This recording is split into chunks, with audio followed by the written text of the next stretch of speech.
Jesus. That's my pitch. Hope you all liked it. All right. So DP next. You're.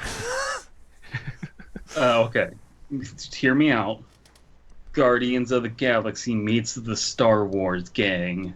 So Guardians of the Galaxy versus Star Wars, or are they teaming up? They think that they need to fight each other, but then like they realize that friendship is the real midichlorians all along. Okay. Scary shit though. Disney owns both. Mm-hmm. They could do that. That's right. They could. So, I would like to say for anybody listening to this that this is Resequeled, and we're going to be talking about Star Wars properties. We have ideas, we have dreams, we have hopes, we have pitches for Star Wars movies. Okay, that's cleared up. Now we don't have to say any more about that. Yeah. So we're all going to make a pitch, and mine is the worst, so we're going to start off with mine. Okay. Okay. You can't do that for 2 episodes in a row, DP. of our podcast that will last 2 episodes. Yes. 3 if we're being generous. Mm-hmm. Okay, so I think that there's been I think that a lot of the magic about what people like about Star Wars is lost. Mm-hmm. Why? Because it was a big technical marvel. It was this big soap opera that when it came out, people got really hyped for it, and there was nothing else like Star Wars when it came out, and now we're living in a post-Marvel Cinematic Universe. Oh my god, you are going to do Guardians of the Galaxy meet Star Wars. Okay, go ahead. So there's no amount of making the movies bigger and more spectacular that will do any good. People got fatigued with it with the prequels, and now that we're into the world of the sequels, those movies just aren't good. They're not impressive in the same way that the original ones were. And you can pick apart, this issue or that issue with the writing or whatever. I just think on the premise alone of making movie bigger is not going to do it, because we're not going to have anything bigger than Infinity Wars and Endgame for a good long while. Right. So I wanted to make a smaller movie. And hopefully they'll actually do this. I wanted to make a smaller movie pitch that is a little bit more, that is subversive, because there's a lot of talk about let's make the movie subversive, let's defy expectations, let's do that and then make it smaller. So here's my plan. We're going to start off with a scene of a trio of smugglers. So kind of like Han Solo and Chewbacca. They're like a ragtag smuggler group. Now, I have to stop you there. They already made the Han Solo movie. So, okay, now moving on to Abysme. No. So I do have something significantly different than that. Instead of being 2 people, it's 3. Oh, so there you go. Okay. So we have a kill droid, like a really menacing-looking droid, but he has a heart of gold. And so, I'm not going to get too complicated with the name so people can, remember them and visualize them. He's just, think of C-3PO, but menacing, and his name is Heart 10-8. Heart, like a heart symbol? Yes, so to remember, kill droid with a heart of gold, and his name is Heart. Now you literal know. gold, because gold is a good conductor of electricity. Yes, that's right. Exactly. Yeah. And so he's kind of like the moral backbone of the group. Then we have a squirrel alien with an offensive Mexican accent, because that's how it works in Star Wars. Okay. His squirrel, name's, not a raccoon, a squirrel. Precisely. You're seeing what I'm going here for. Mm-hmm. And we're just going to name him, going to the Star Wars generator name site, we're going to name him Rutger. Okay. Rutger, the offensive Mexican accent alien squirrel. And then we're going to have a fallen Mandalorian who is like an alcoholic, and his name is Jersey Mike. Okay. Is Jersey Mike the Mandalorian. Okay.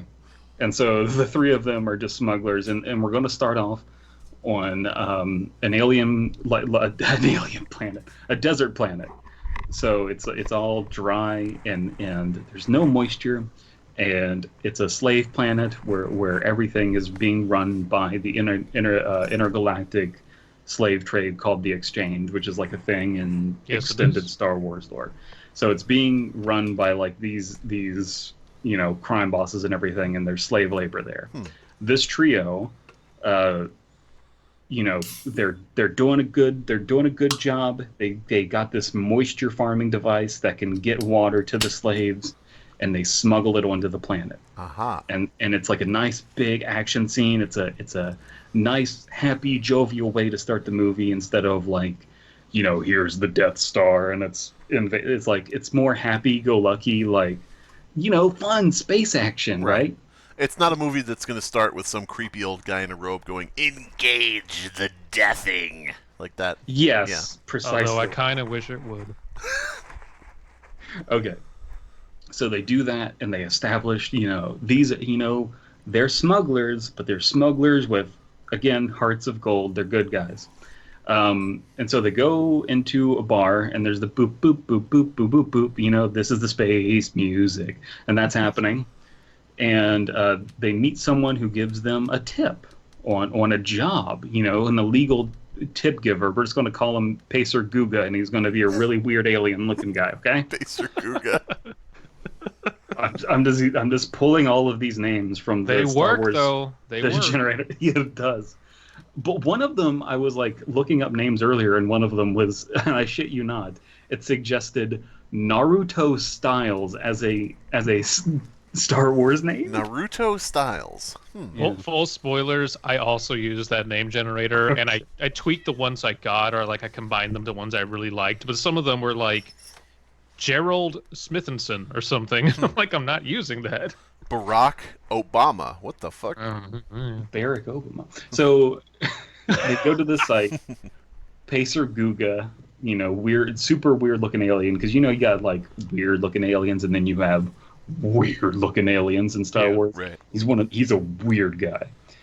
So they run into Pacer Guga, and he's like, "Hey, there's spice on this one planet," and it's like, it's really good spice, bro. And if you don't know what spice is, it's just like a catch-all term for alien drugs. Yeah.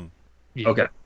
So it's like, dude, you got to get this spice. It's like, dude, it's so, oh man, you get so high. Now you guys aren't going to want to try it, but like, if you get that stuff, you can sell it for so much money. And so they're like, okay, we like money because we're smugglers, and that's why we do what we do. And then we can do more charity because we're good guys. We can give more moisture devices to slaves. And so they get on their Millennium Falcon. I mean, we're going to call it the Titanium Egret. And they're gonna leave the desert planet that they're on, and we're gonna call the desert planet that they were on Daruda. Mm-hmm. Because it has sandstorms. Damn it. There you go. Thank you for.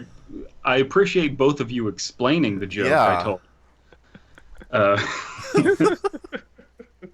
So they go to this distant planet, and it's a small planet. So it's like half the size of like the moon. Okay, so it's not really a planet. It's actually a smaller moon, and it's like very clearly artificially made because it's all made of like metal and steel and stuff. It's super artificial. A death moon. Okay, go ahead. Sorry. Some sort. No, because the Death Star is way huger. This is just like a small little guy. Okay, and it's completely abandoned. There's no one on it. And so now it's going to be like an Indiana Jones Temple of Doom kind of thing where they're like navigating all of these traps and stuff. But then also at the same time, it's kind of like one of the Alien prequel movies where it's like we're exploring like an ancient lost land. And it's kind of like some horror movie stuff, like a little bit. It's like kind of creepy. Mm-hmm. Like, this is the part where you want, the kids to go out and get snacks in the lobby because it's getting kind of scary. Okay. All right. Mm-hmm. So they navigate all the traps, and then they make it to like the inner sanctum area where, the spice is supposed to be. And then they run into an ancient Sith hologram. And like one of them recognizes it. It's probably Holocron. A holocron. There you go. And it's probably going to be the Mandalorian who notices it because they're like into ancient culture and that kind of thing, and they're like, "Hey, that's a Sith." And so, Can I make a quick guess here? yes, Is the hologram Darth Tupac? it's Darth Miku. Oh, okay. So they run into this, and so the holocron thing can fight, like even though it's like a blue projection thing, they're having to like dodge its lightsaber and stuff, and it's kind of like they're outmatched. So what they're doing is they're just trying to dodge it, and then Rutger steals the space spice. He grabs the spice, and they get out of there. They just barely make it, and the holocron guy is like, I guess they got it. I guess they got my drugs. I guess they got my space drugs that I need for some reason that I was defending. And so they make it out with the... Yes. For some reason, now I'm picturing Norm Macdonald in that role. Oh yeah, you got my space drugs. Yeah, that's. I also take back holocron. You actually do just mean holograms, so never mind. Okay. Holocrons are like the little like. They're basically small boxes that contain old ancient knowledge. Yeah, you know something about small boxes. Wait, what? Sure. Okay, so they're on their Millennium Egret Titanium guy, just drifting through space, and then the kill droid like actually analyzes what the spice is, and he's like, "Yo, this is the hardest shit in the universe. It's pure, it's uncut. This is good space drug." Pure Mandalorian sugar. No, it is Sith spice, and it turns out that Sith spice turns you into a slave once you take it. Huh. And so they don't. So like, it just makes you very submissive, and it gives you a slave-like, willful mentality. And if you take any of it, you are high for life. Okay.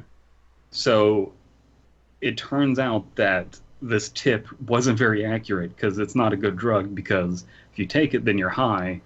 Like, are you going to keep selling that? So they only have a little bit of it, but they have it. And ethically unsure of what to do, they dock on an outlaw planet. Because if they go to any other planet, they're going to get searched by customs, and they're going to find out that they are smuggling this super ultra Sith spice onto this planet. So they don't want to do that. So they're at this outlaw planet where anything goes. It's just, don't violate that non-aggression policy here. And so everyone, we're gonna move away from this story for now. We're gonna move to another small story. Oh. Where we're gonna go back to Pacer Guga, super weird looking tip giver alien. And he is going to be given information to a Sith apprentice. And this Sith apprentice, we're going to call her Illyria Jewel. That's the name that they came up with, and I like it. How is Jewel just spelled Jewel, or what? Yes, it is. Oh my god. Yeah, of course, right? Okay, so Sith apprentice, and it's this Sith woman, and she has, long hair and a ponytail is my idea, and she's got the prototypical Sith robes, but they're a lot more cyberized. And so she's being given this tip about where she can find the spice drug, the Sith drug.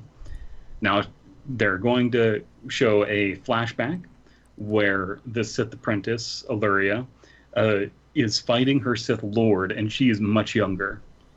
And the Sith Lord, we're going to call them Darth Haberia. Doesn't matter. Just big bad guy, okay? Right. They're going to be sparring, and just with no regret, the Sith Lord cuts off Illyria's arm. And it's just like not a big thing to the Sith Lord.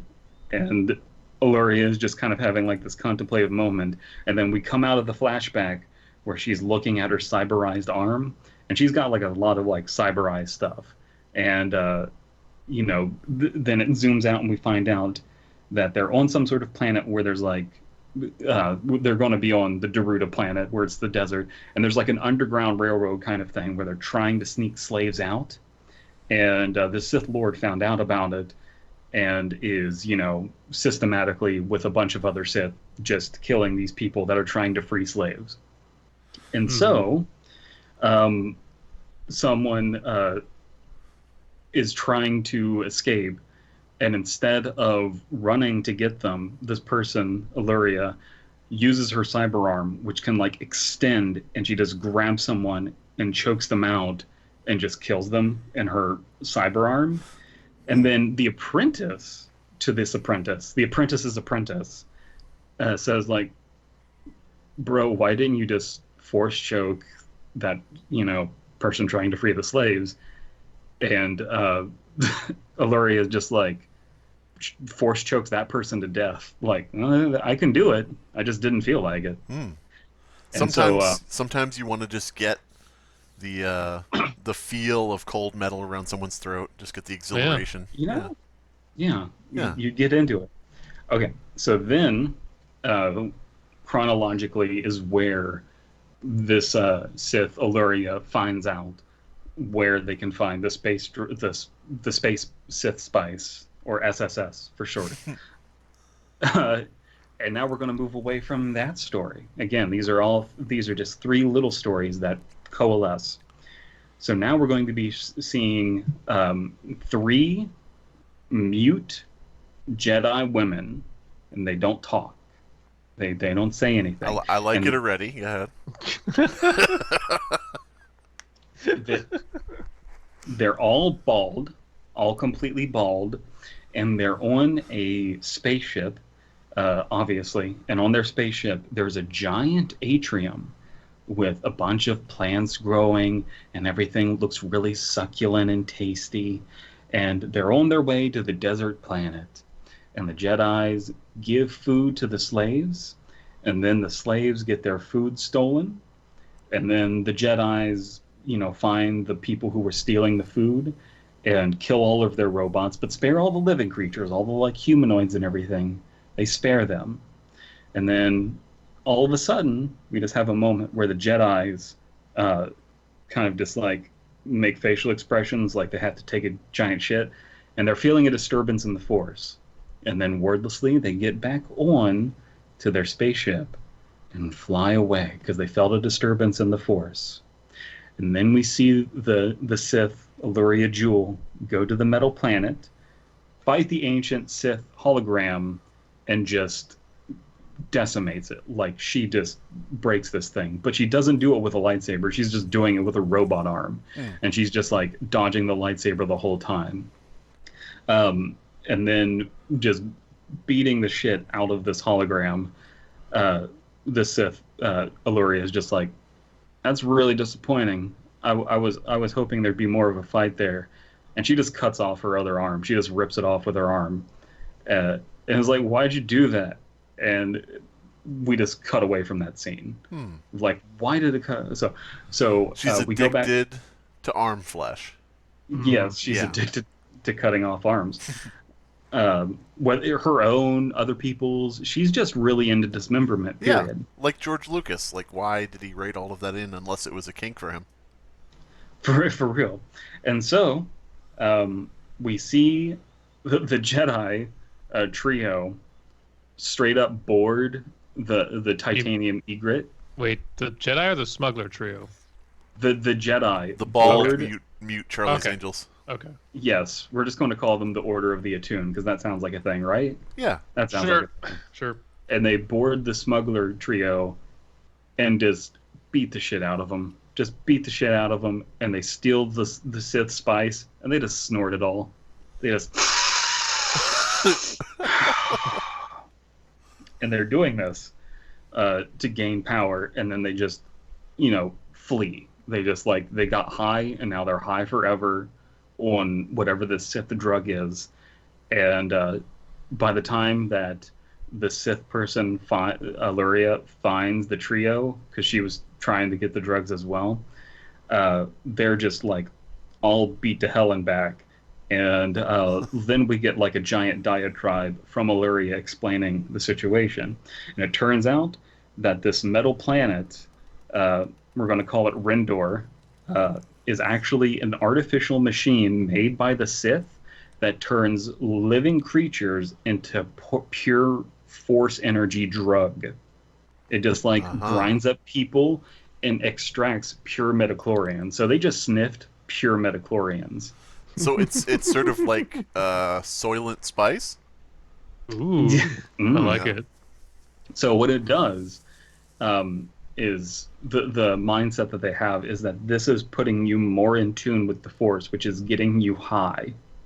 But it's also making you more slave-like because you're a slave to the Force. And a big contention for like gray Jedi, and it turns out that our Illyria Jewel person is more of a gray Jedi than a pure Sith. We find that, so she's kind of like a morally ambiguous character who also likes, you know, killing people trying to free slaves. We find out that they're trying, you know, that gray area of should I save slaves or just decapitate them? Right. Whatever. Finds out that this drug exists when no other Sith has, and really wants to make sure that it doesn't spread, because she wants to get rid of people being Force attuned. And so it turns out that she's continuously cyberizing her body to try and deaden the Force within her. So she doesn't want to be connected to it. She doesn't want to be controlled by it. She feels that it's like this weird energy that's, you know, controlling the universe, and she wants to get rid of it. And by proxy, this trio of bald Jedi are an issue. And so, climax of the movie, we see the Sith find the Jedi and defeat them because they're too reliant on Force energy. And at this point, Illyria has like deadened herself to the Force so much that she's just immune to like any Force BS. And so she just like beats them up with like whip arms, cyberized whip arms. She sort of is like the cooler at a casino. The cooler, you know that. Yeah, the cooler. Okay. Roadhouse. For anybody who doesn't know, a cooler is someone that is hired at a casino to just go from table to table and influence people's luck.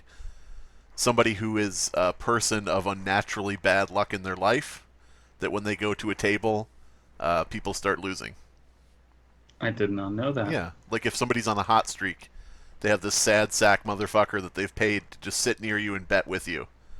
And you just start losing and you don't know why. So like essentially the idea is that because she's immune, like so understanding of the Force, and is just like continuously turning herself into a robot, he just, you know, destroys them because they're like, right, why isn't like throwing lightsabers working?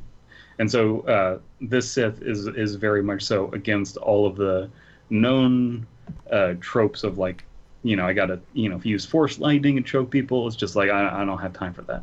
So the Sith just, you know, destroys these three people, takes the remaining drugs, make sure that they're like, you know, safely disposed of, and then the movie ends with this straight up like pretty evil Jedi joining forces with this trio of smugglers, and just like trying to find a way back to their you know, Sith home planet.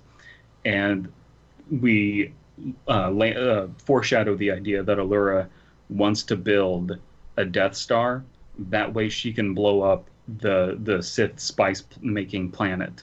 That way no one can have access to it. So the Sith Lord, the Darth Lord, Habaria, I think is the name I came up with, whatever, is in the process of building a Death Star, and Allura wants to commandeer it for her own purposes. And that's movie 2. All right. So basically, what we have here is a ragtag group of heroes who turn out to not be the heroes, and an insidious evil villain who turns out to not be an insidious evil villain. Like that's like what you were talking about with the subversion, you know, earlier. Yes. Yeah. And so we're like, and so that's also part of it, is just I didn't want to like contemplate too much on like scene to scene stuff, but I have little things in there like the Jedi give the slaves food, and the food is just stolen from them, which is like, the subversion of, give a man a fish, he'll eat for a day. Teach a man to fish, he'll, have fish for the rest of his life. Right. These Jedis are just like imbuing the slaves with more of a slave nature, not teaching them to stand up for themselves, not fixing anything. They kill all the robots, but spare all the living creatures, so the slave traders can continue to be slave traders. Like, they're not changing anything. Right. They're altruistically idiotic, essentially. Precisely. Sure. Yeah. And the So Sith two things. the Sith is an evil person, but like, it's kind of like an evil nihilism. Like, they're super red pilled to like the issues of the universe, and we got to stop the Force. But yeah, go ahead, Abysme. Two things. Number one, I like it. I like how disassociated it is from a lot of just the whole like parts of the galaxy that we're very familiar with. I like that it explores factions that we don't see explored in the movies very often. My only hang up is that I do like that the fact that Illyria is dead to the Force, but just how the Force works, and I don't mean to like nitpick this too much because I could give a shit about rules, whatever. I think it'd be better if she didn't start out as training in the Force and then become dead to it, just because the way the universe is built, you have to have a connection to the Force to be able to understand it and to wield it. So if you're making yourself more and more dead to it, you're going to lose that. Like, I think that would just leave a lot of people scratching their heads going, wait, what? Well, you could easily have a scene in the flashback where she goes to a toilet and plunges her fingers down her throat and like throws up all her midichlorians.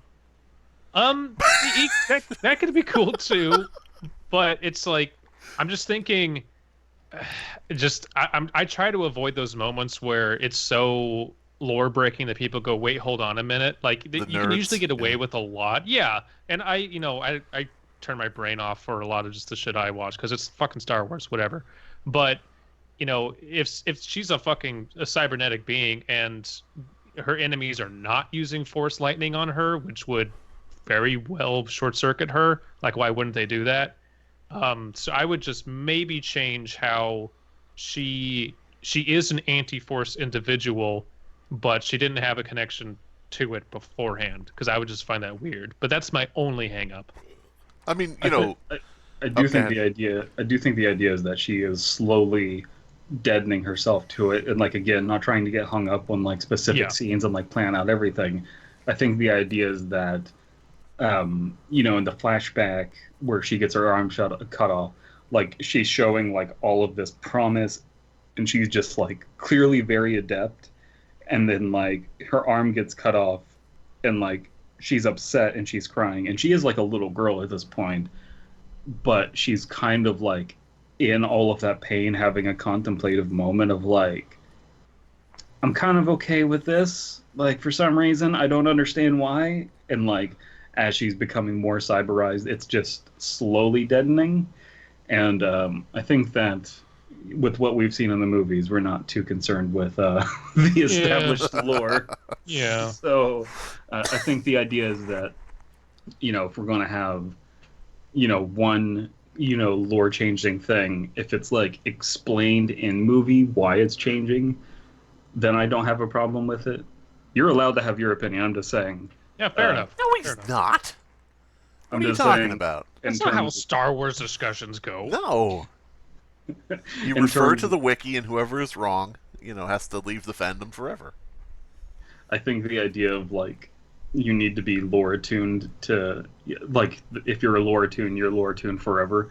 Like, yeah, until the exception, and like Allura is supposed to be the exception. Was that your cat or your chair or both? That was my cat biting me, but yes. Okay. Oh. She can leave my lap now. But yeah, so... Final question. What's the episode title? Oh, yeah. Rise of the Space Bus. How about Okay. meth star? Mm. Star Wars Operation Meth Nazi. Yeah, there you go. Oh man, it's just a name. It's just a name for It's just a the name. operation. Yeah. Whatever. Yeah. It's Star Wars Sith Spice, or we'll just abbreviate it Star Wars SS. Yeah, that. Or you could do maybe Star Wars Spiceworld. Ooh, no. Well, it's a universe though. No, World. no, there is a world that is designed for making the spice, so it is a spice world. Yeah, there you go. There you go. Nobody say anything in the comments or anything about Spiceworld in case DP doesn't know. Nobody say it. I know. God damn it. Dude, come on. Fuck. I'm a 90s kid. I know. Fuck. Alright, fine. Alright, speaking of 90s kids, Abysme, Yeah. I believe it's your turn. All right. So my take on all this was to kind of like our previous episode in Ghostbusters. I wanted to challenge myself to rewrite what I think could work better for where the current owners of the IP are taking the franchise. So I, along with Paprika, a lot of Paprika's help on this, have rewritten episode 7. Oh, okay. Yeah, So because we're allowed to do whatever. as opposed to a sequel, reboot, prequel, or spin-off, you're doing a rewrite. I am rewriting a sequel. I So see. technically, I see. it works. I am resequeling it. Mhm. So this is a more, I think, as opposed to what DP did, I have written out kind of not a scene for scene, but a treatment, as it were. And just a general place to start. So here we go. Star Wars Episode 7, A Desperate Hope. Opening crawl. It has been 30 years since the conclusion of the Great Galactic Civil War. The Republic and Senate have declared peace through the star systems, but dissension and conflict are too difficult to hide.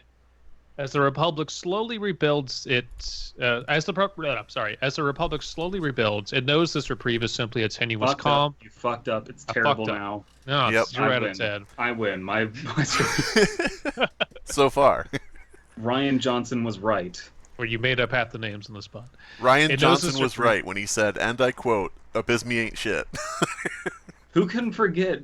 He said that? Who Yeah. can forget memorable characters like Jersey Mike, the alcoholic Mandalorian? Oh, come on. All Mandalorians are alcoholic. As the Republic slowly rebuilds, it knows this reprieve is simply a tenuous calm before the building storm. The armadas may patrol silently, but skirmishes on the outskirts of controlled space are all too common. The standing army relaxes on the home front, but battles guerrilla warfare on every perimeter. Worse still, rumors of multiple Sith Lords patiently waiting on the fringes of the Outer Rim to strike at a weakened Republic spread like wildfire. Worried but undeterred, General Organa, with the backing of the Senate, makes a sweeping proclamation.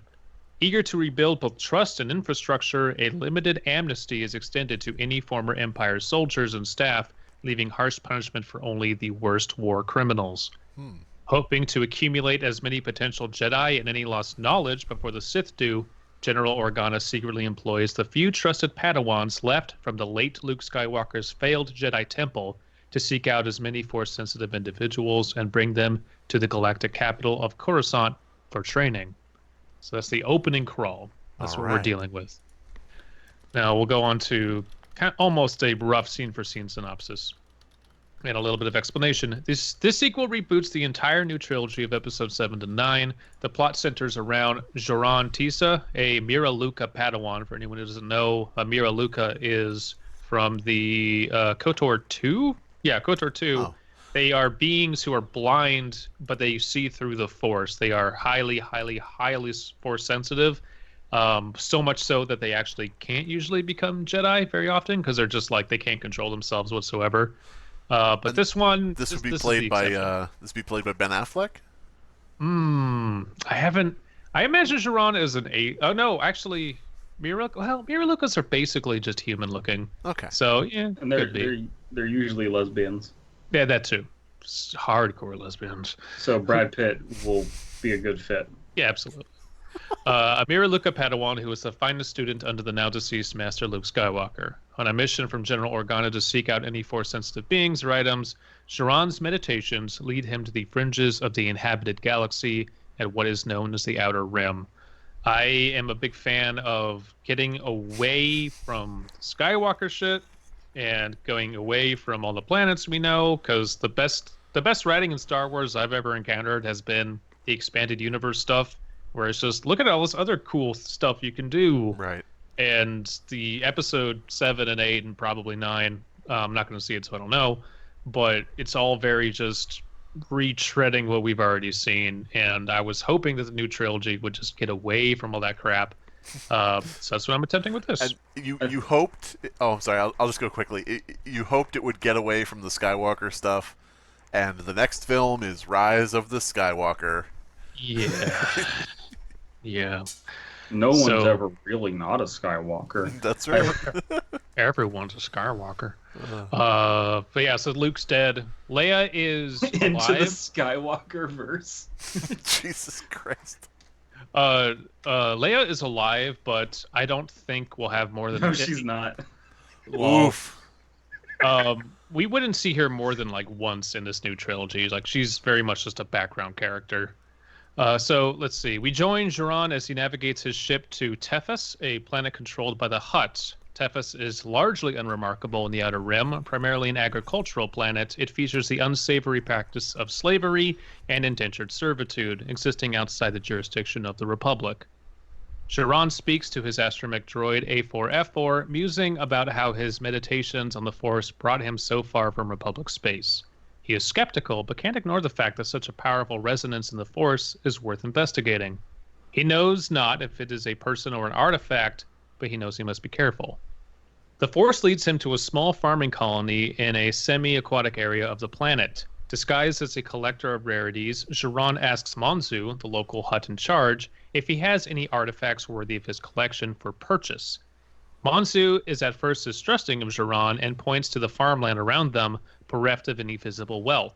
Jiran sees through this and tells Monzu not to play coy, as all Hutts hoard some form of wealth or another.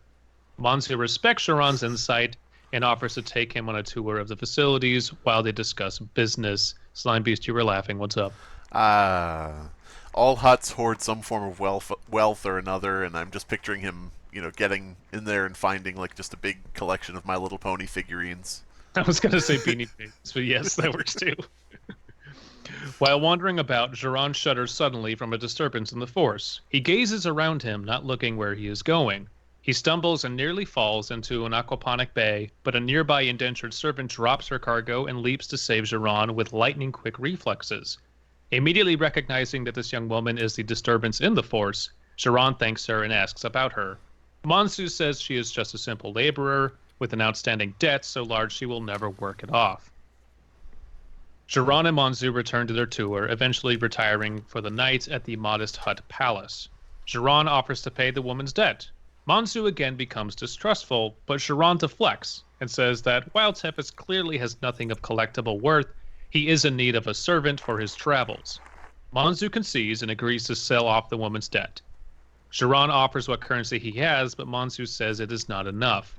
Monzu then agrees to part with something truly valuable, a Sith holocron. Monzu is besides himself and agrees, remarking that Jiran is a fool to part with something so rare for a simple laborer. Monzu calls for the woman and says to go with Jiran, still laughing to himself at Jiran's stupidity. Nervous and quiet, the woman goes along with Jiran. As the ship leaves Tethys, the woman finally speaks up, stating that Jiran indeed is foolish for trading a holocron for a person. Jiran asks what she thinks hers or any one person's life is worth. The woman is unable to come up with an answer. Jiran remarks that one cannot put a price on life, but they can put a price on the box a Sith holocron comes in. So basically, he sold the box, not the actual holocron. So the woman is Rey. That is literally the next sentence. The next sentence is literally, the woman is Rey. Woman am Rey. She Rey, y'all. Woman is Rey, beautiful swan. So go ahead. Okay, it's kind of like when Anakin Skywalker was bought out of slave labor as well. Yeah. It's Very like similar. it's like Like poetry, it rhymes. it's kind of like poetry. So you've taken the strong and heroic Rey, the good at everything she does, scrappy And made her scavenger. subservient to lesbian Brad Pitt. Yeah, Blind and you made lesbian her a Brad Pitt. slave. It subverts your expectations. Hey Abysme, is she going to be making any space sandwiches in the space kitchen, Abysme?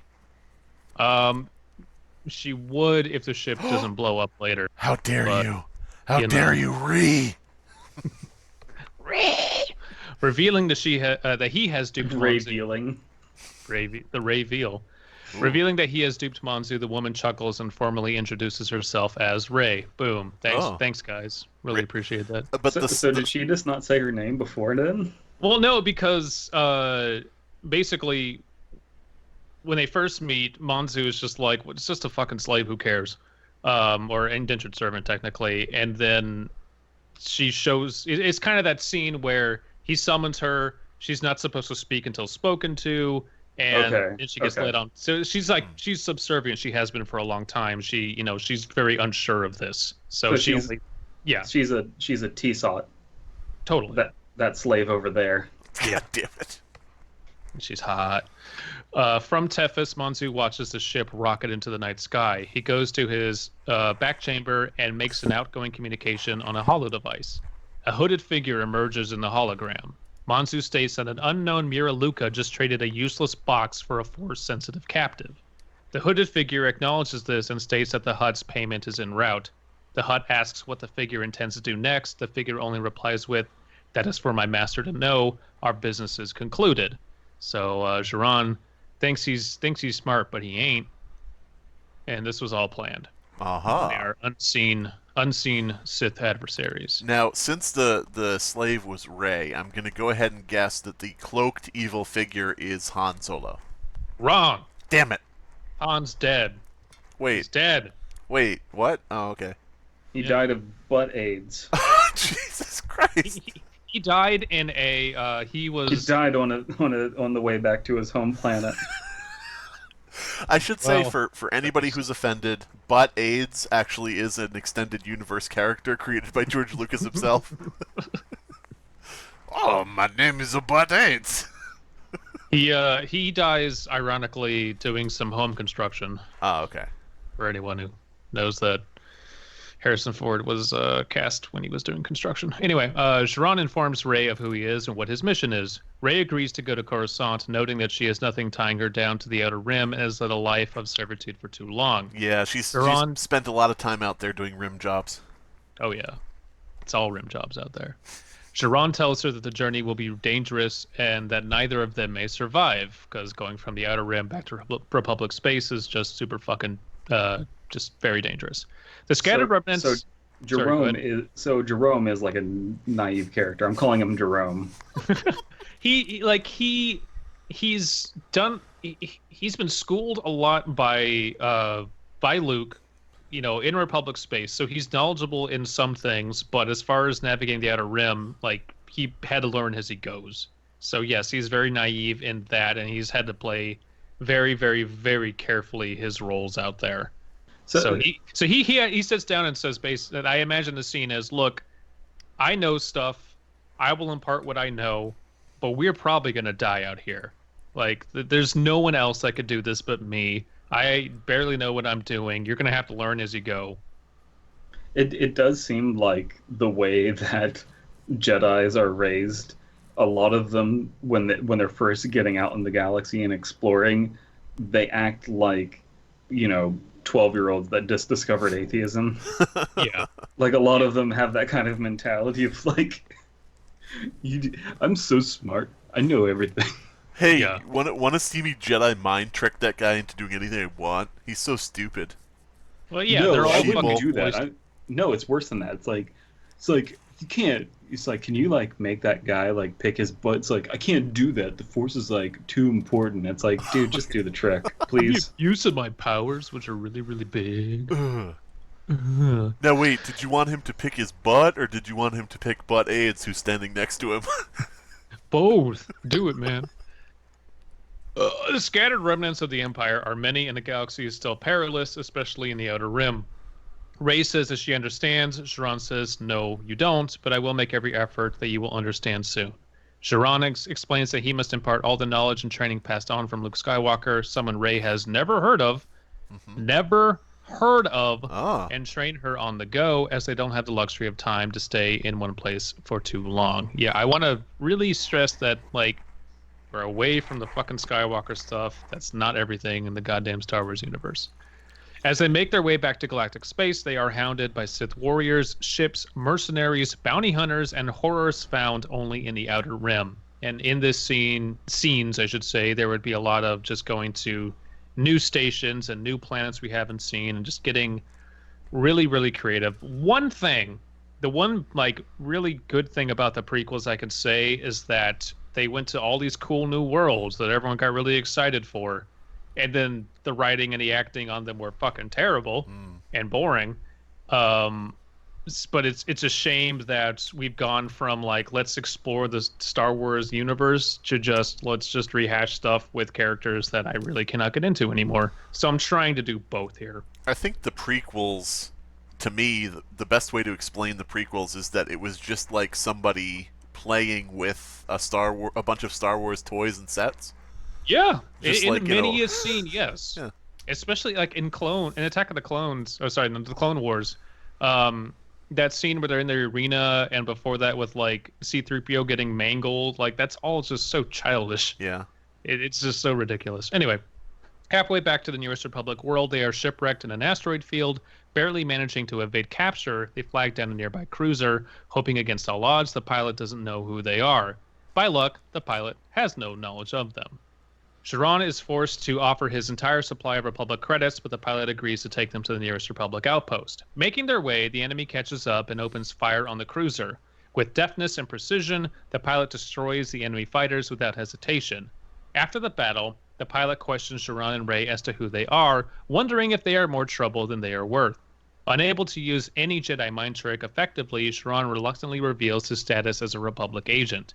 The pilot reveals himself to be an ex-stormtrooper named Finn.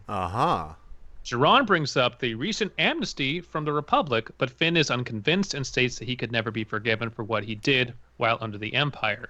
Rey points out that he was kind enough to save their lives multiple times at this point, so redemption cannot be completely out of reach. Sharon smiles to himself for the first time on camera, seen only by the audience. So he's been very stoic up until now. Right. Finn remains unconvinced, but agrees to uphold... He's been a boring character like most good Sith are. Well, you mean Jedi? Jedi, yes, Jedi. Sith are awesome.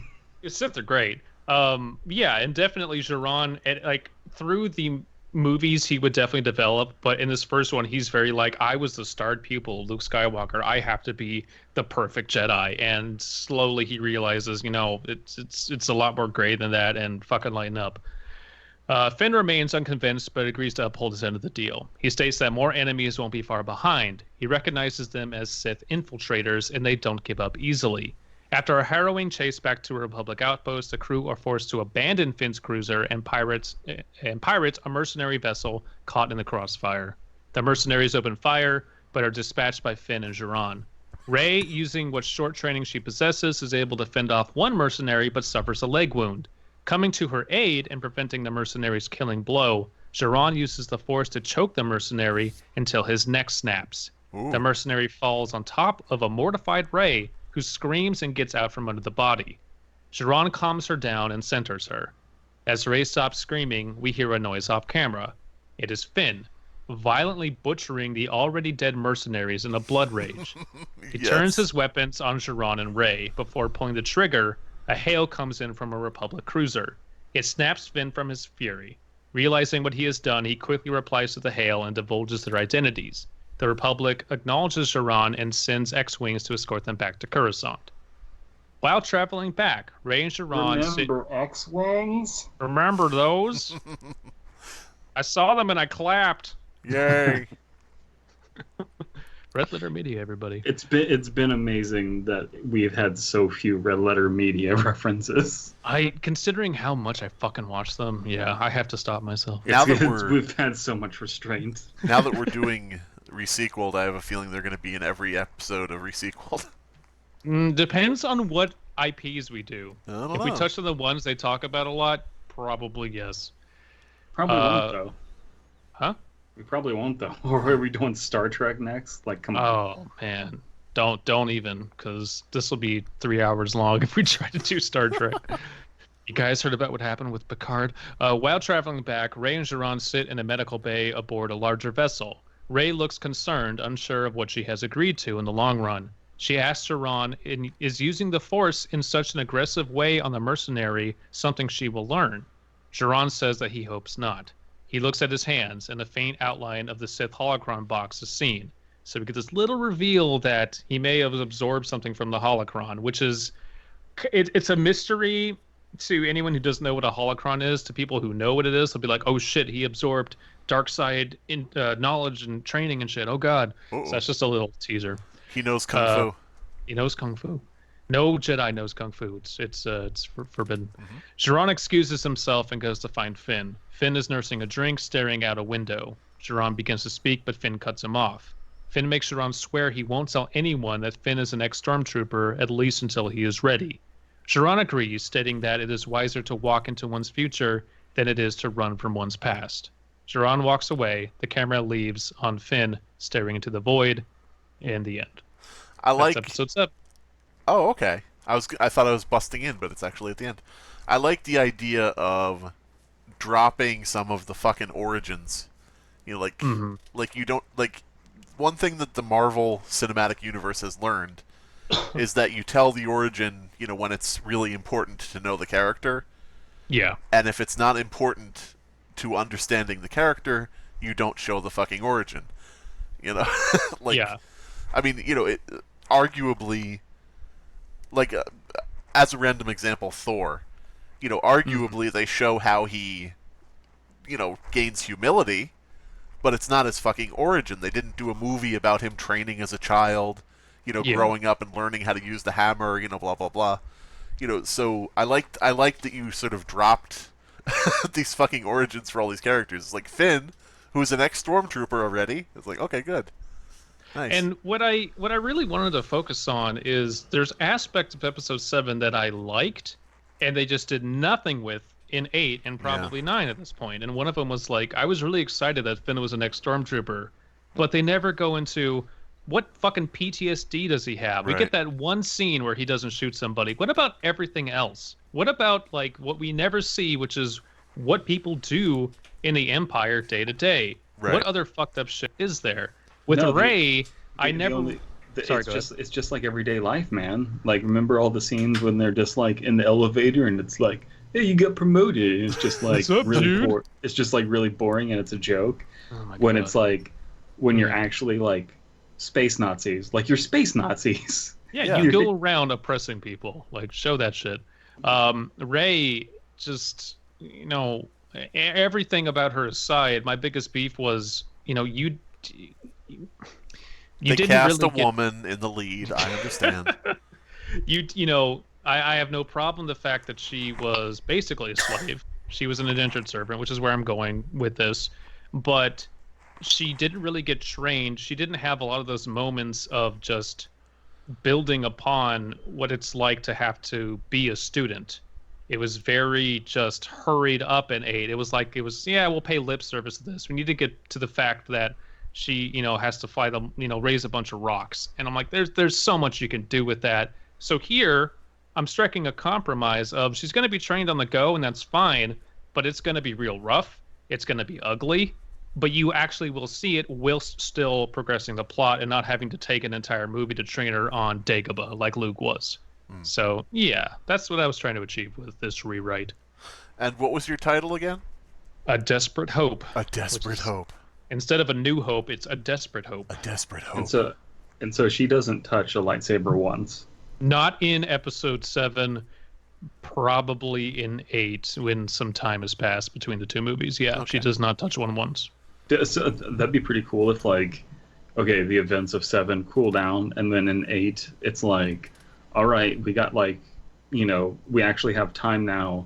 Mm-hmm. You go on your, like, lightsaber making quest, and, like, you actually get to see that instead of, like, because you never get to see that in the movies of, like, here's how lightsabers are made, and Which then is what they do in KOTOR all the time. And all the like, time. It's and great it's so because good. Yeah, because the first time you get a lightsaber in those games, it's like, oh fuck yeah, I can do damage, and I went through this whole quest line to do it. Thank God. You know the best part of it too is like you get it, and then it's like vagina monologues. It's like, this is my lightsaber. There are many like it, but this one is mine. This is the hilt. This is the focusing crystal. This is the lens. Yeah, it's great little. It's nerd shit, but that's what makes it like connect with people. Did you just mix up the vagina monologues and Full Metal Jacket?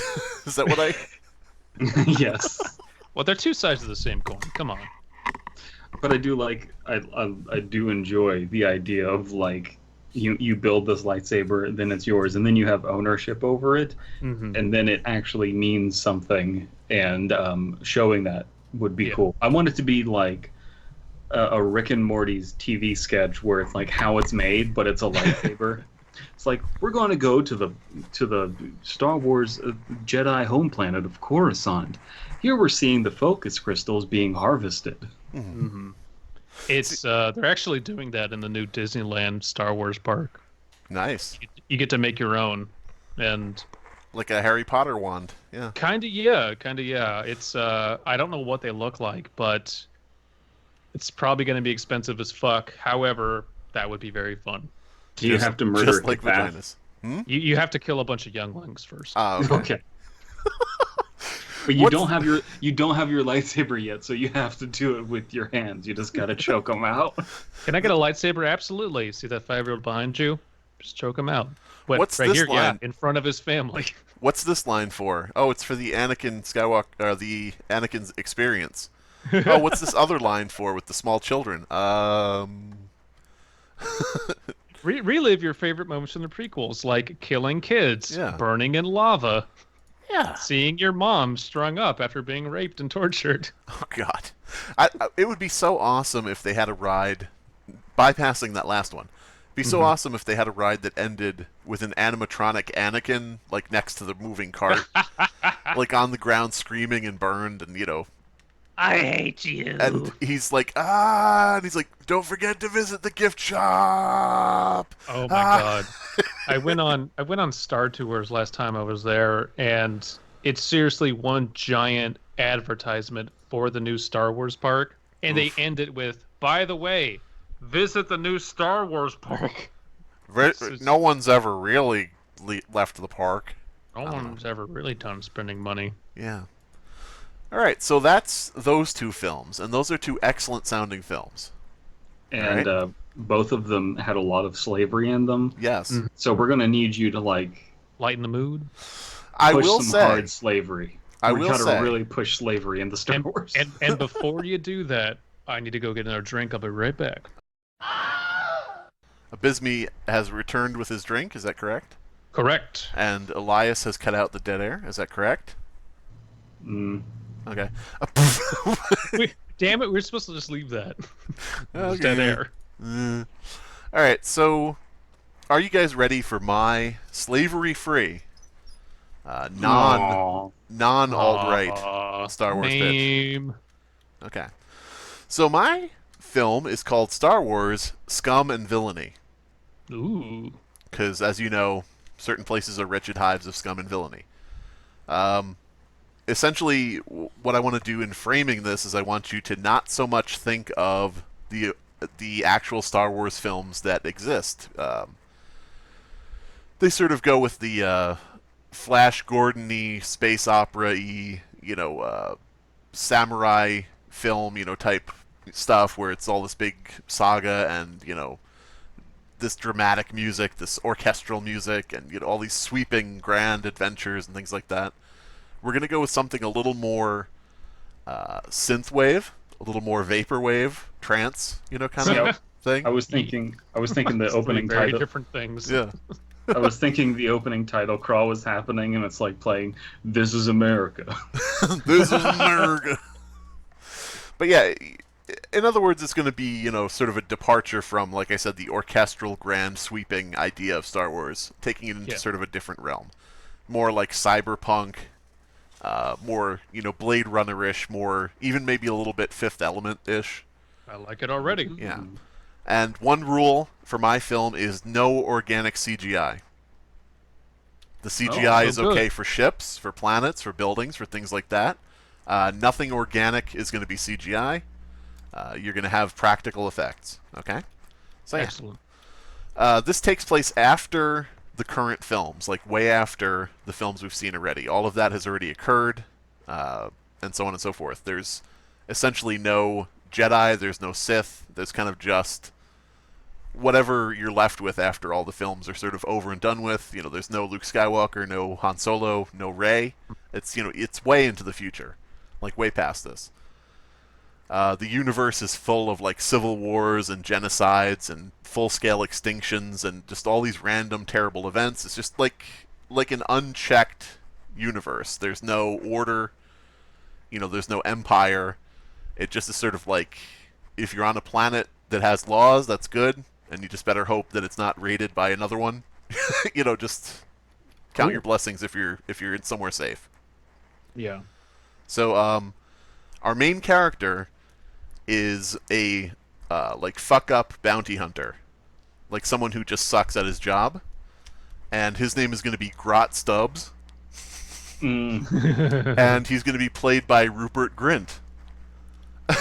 Who's Rupert Grint? Ronald Weasley from the Harry Potter films. Oh my god. Okay. I'm okay with this.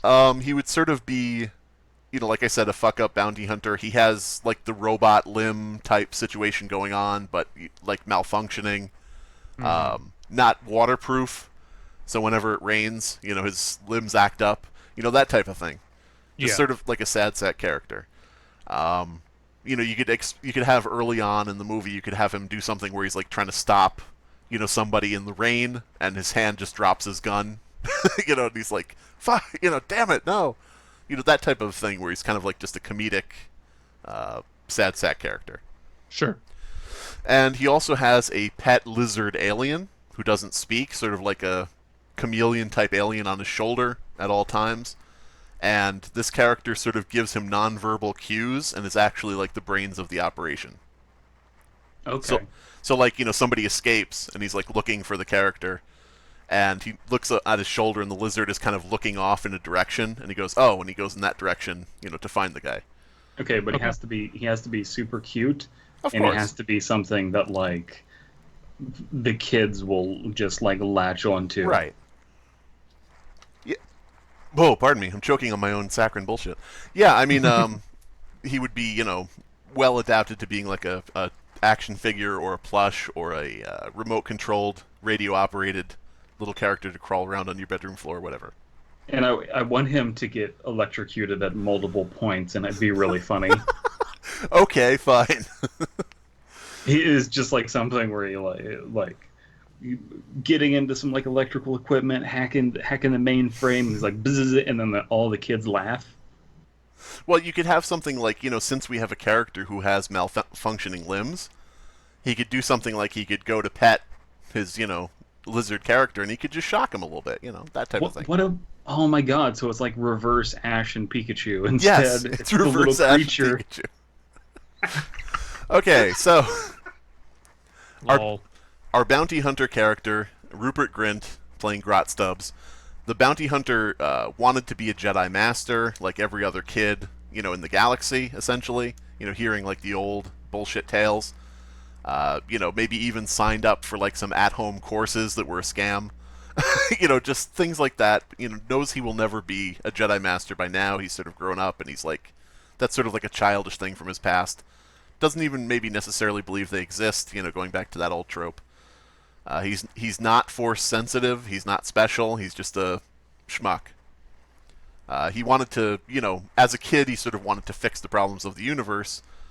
But, that, of course, was sort of beaten out of him as he, fell further and further into the darkness of, like, the underworld, work and stuff like that. It's kind of sounding like a Kung Fu Hustle. Maybe. Yeah, Kung Fu I'm getting that Hustle. vibe. It may go more that direction now that you mention that, as we go here, we'll see.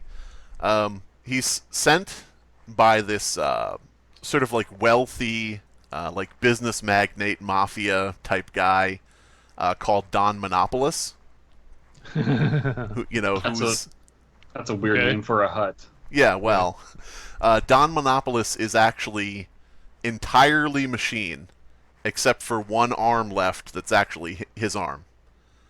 Okay, So his entire I guess body. Say what? my comments were kind of racist against huts. I'm That's true. sorry. That's true. Well, I just think that the media is controlled by the huts, and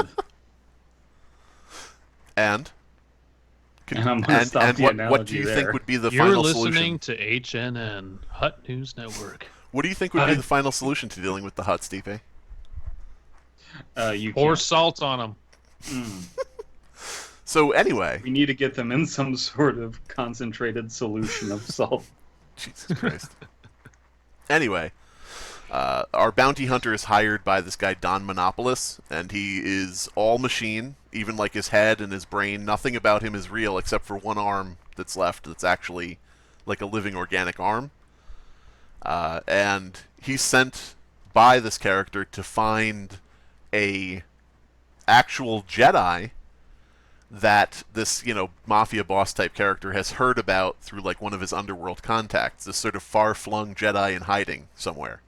Mm-hmm. And the reason the villain wants this Jedi is because his daughter, Vectra Monopolis, who would be Kat Dennings, Okay. wants a Jedi for a present for her birthday. So the thing is, all of her like past presents, typical things like pony type things, cute creatures, shit like that. She's got like just this big extensive closet of all of them like frozen in carbonite. Ones that she's Okay. done with, that she's not interested anymore. Now she wants a Jedi. So daddy's got to get her one. But okay, but like, if I get you a Jedi, will you actually play with it? Exactly. That's the exact If you thing. get a Jedi, we'll have to get you a Sith tomorrow. Yeah, exactly. So, he's finally heard that there actually is one out there, and so he's hired, our main character, a bounty hunter, to go find him. This daughter, Vectra, we have to establish early on that she has, like, a incredible sports car type flying ship, like a really sleek, expensive, super fast ship that'll come in later. So, that's, like, to show how spoiled she is and everything like that. But, our main character, Grot, is not the only bounty hunter who has been hired, of course. There are 3 other bounty hunters that have all been hired, in the typical thing of whoever brings me this Jedi gets paid. Right. Alright, so our bounty hunters are a droid named EB5. And this droid is like a humanoid, typical type of droid, and he speaks in like emergency alert sounds and different things like that, klaxon warnings. He doesn't really speak, he just makes noises based on the situation. One of our other bounty hunters is a guy who sort of is made of like plant-like material and sort of has like fruits and vegetables sort of growing off him and certain like things like in the shape of facial features, different stuff like that. Just a plant guy. And his name is Kale Tasso. And our third bounty hunter is sort of like a leech woman. If you could sort of almost picture, I don't know, random thought, Melina from Mortal Kombat. Sort of like that kind of thing, like a leech face, lamprey type, character. Oh, and her, Okay. Yeah. Okay. Her name is Saf Cubus. And so, yeah, those are our bounty hunters going forward. They all take off from Don Monopolis. They've been given their orders of who to find and bring back. They've been given some details about where to find him, what planet, different things like that. And so the bounty hunters take off, essentially leaving our main character in the dust and, like, spinning out. Because they're the real bounty hunters. He's just kind of like, bullshit. Mm-hmm. And so we go to meet our Jedi. We meet our far-flung Jedi in hiding at this, like, vaudeville magician-style performer, or he is a sort of vaudeville magician-style performer at, like, this small little dive, in the backwater planet type thing, essentially using his force powers to, like, entertain a crowd and get paid by the bar and, get tips and things like that.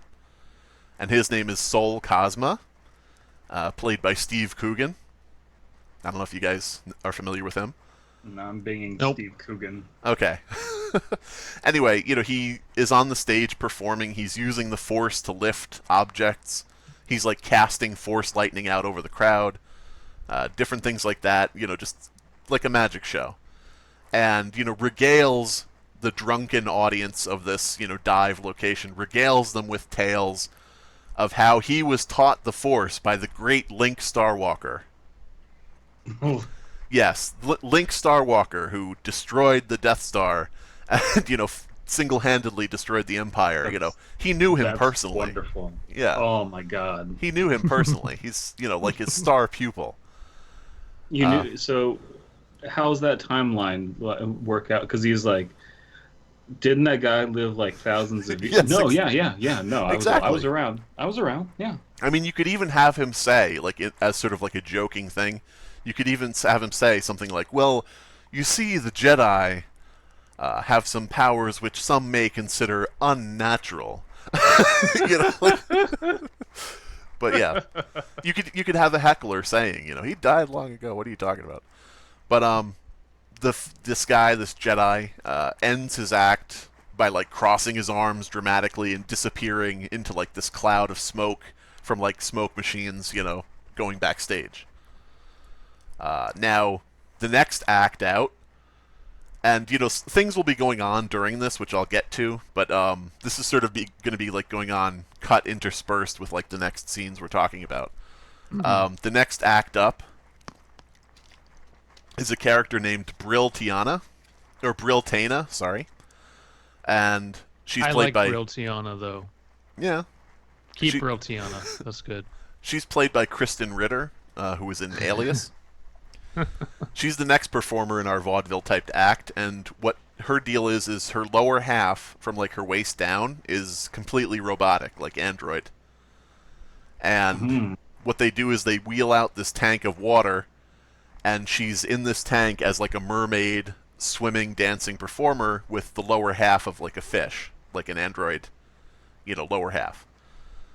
When she's brought backstage, of course, she, hauls herself out of that into like a pair of legs, that type of thing. She has like different sets of things that she, hops in and out of for her performances. But she's basically... Say what? I'm done. I'm not. Never mind. She's stupid joke. She's basically like Darth Maul at the end of the Phantom Menace, except not dead. Or maybe he's not dead, because no one's ever really dead. And then she brings out her other pair of legs, and it's just Darth Maul's legs Yeah. with his Darth penis. Yes, exactly. Well, okay, hold on. Who here has seen Solo: Darth A Star Maul's Wars penis? Story? Oh, No one saw Yeah. it. Darth Maul's alive at the end of it. well, Yeah, it's a yeah. prequel, right? I sure, I guess. Oh, wait, I don't know. Well, whatever. The third act, we're just going with threes here. Rule of threes. We've got 3 bounty hunters. We've got 3 acts. Extra ones. The third act is a droid ventriloquist named F0P4, or FOP. And he can do any voice because he's a droid. And Ooh, that's a cool idea. he has a Yeah. little smaller robot that he holds on his hand, and it talks on its own. He's not really a ventriloquist. He can throw his voice because he can just project his sounds, and he would be played by Hugh Laurie as the voice actor.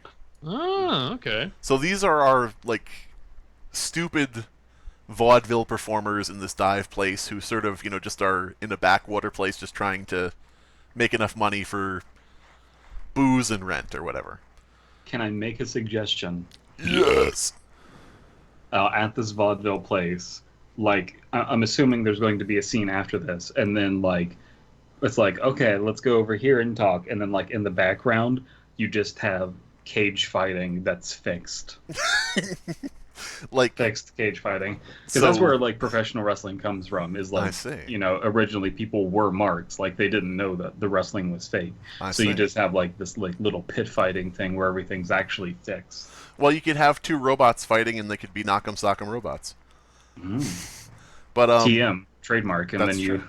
sell the toys to the kids. that's right. Just like in Solo: A Star Wars Story. So basically, as this is going on, while we're seeing the intercut performances, we see our bounty hunter arriving at this place. Mm-hmm. And he tries to, play it cool and case the joint, like he's, coming in as a customer, kind of ordering a drink, looking around, watching the shows. But as he does this, he notices the other bounty hunters who have gotten there way before him. One of them is actually tending bar. We don't know where the bartender is now. Another one is in, like, the band. We don't know where the real band member went. So they've, like, infiltrated the area, and he's sort of spotting them around, like, uh-oh. They're already here, and they're way more prepared than me. Now what happens is, because he is sort of in the middle of the room as a customer, and he's sort of looking to each of them, these bounty hunters all see him, and they see where he's looking, and they notice each other. So the whole thing is like a big sort of Mexican standoff type thing, where they all realize they're all there. They know they're all about to strike and kidnap this Jedi, and so they all, start taking out their weapons and start shooting the place up, trying to essentially take each other out and be the, one that gets to take this guy in. All right? And you could have, like, Western music playing. Yeah, like exactly. Something Western inspired. Yeah. That's fine with me. Now, the performers, the fake Jedi, the dancing girl, and the ventriloquist are backstage when all of this happens, and sort of come out to see what the commotion is, because they hear, something's going on outside, the boys are getting rowdy, maybe they want another performance, whatever, and actually duck away with our bounty hunter, with Grot. They sort of back away and duck under something, because he's already hiding there because he's a coward. Mm-hmm. And so they say to him, one of them says to him, "We'll pay you anything, just get us out of here." And he's like, "Oh, okay." So he takes them out the back, and makes off with the fake Jedi or the vaudeville Jedi, and goes off with them, and he sort of wins by virtue of being a coward. Is a fake Jedi a faux die? Yeah. Well, see, I sort of it's like stolen valor. Stolen valor, yes.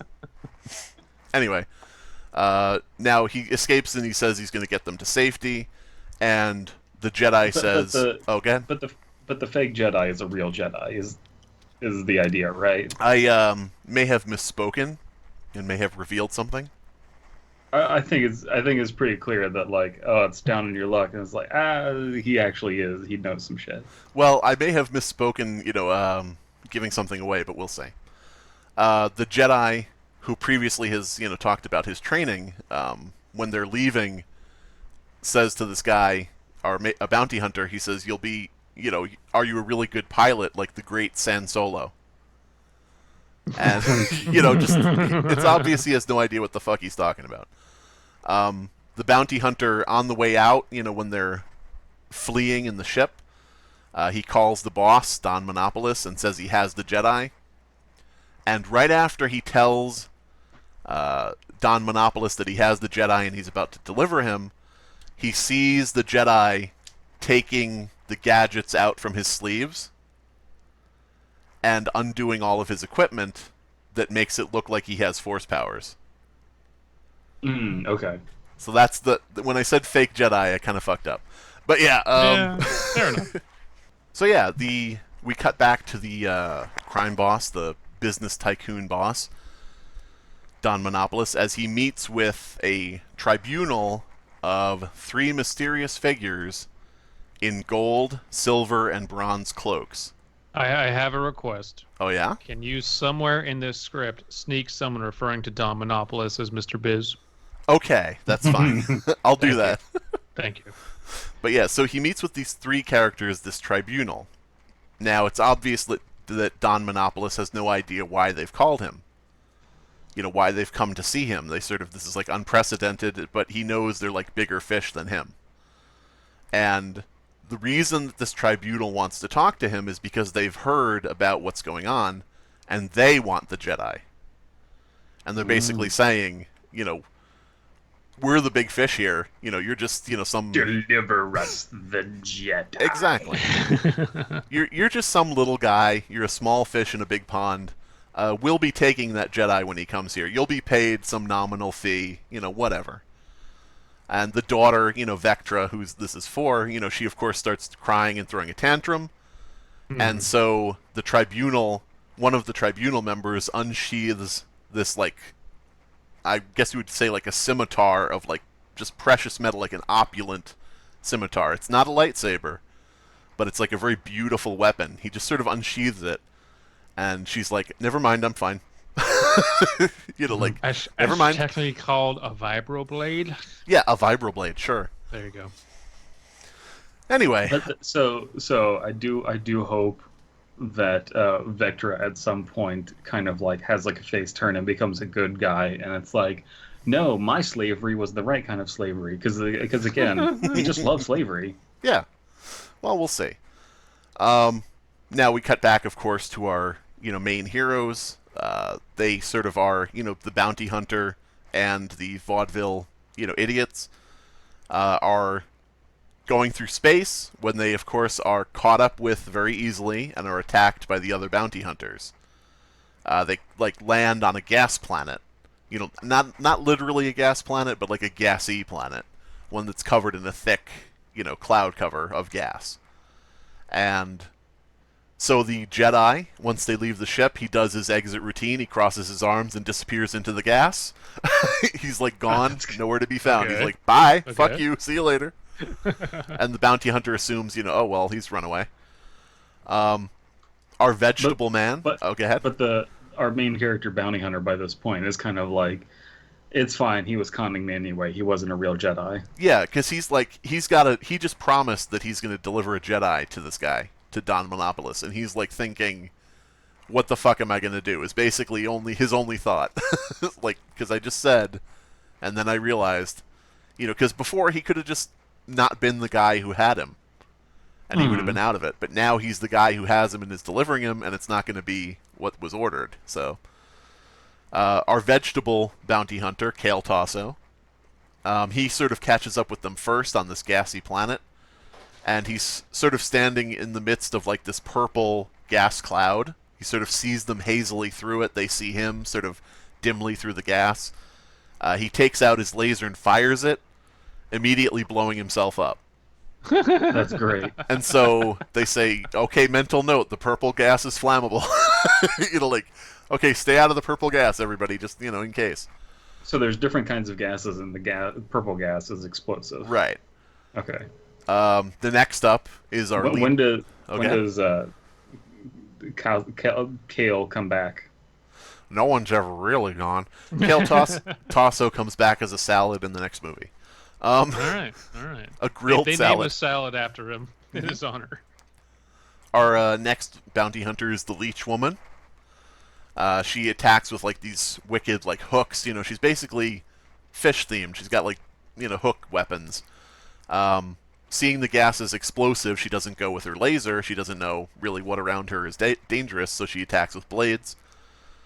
She goes to tackle the girl who's half robot or half droid or however that works, half cyborg, I guess.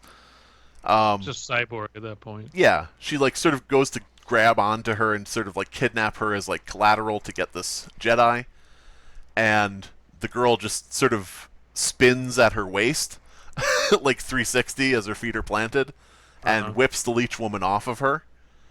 The Leech Woman goes flying through a cloud of green gas and comes out just charred meat and bones on the other side. Ooh. And so they're like, okay, the green gas is corrosive, don't go in the green gas. So green and purple are bad.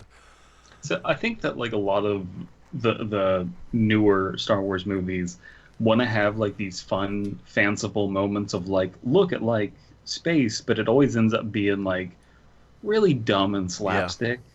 Yeah. And like, I think that this idea of like, look at these different like smoke gimmicks is like actually a fun and engaging idea, instead of like, we're gonna free these like cattle things and ride them through a space casino. Like, that's not a magical idea. Like, no.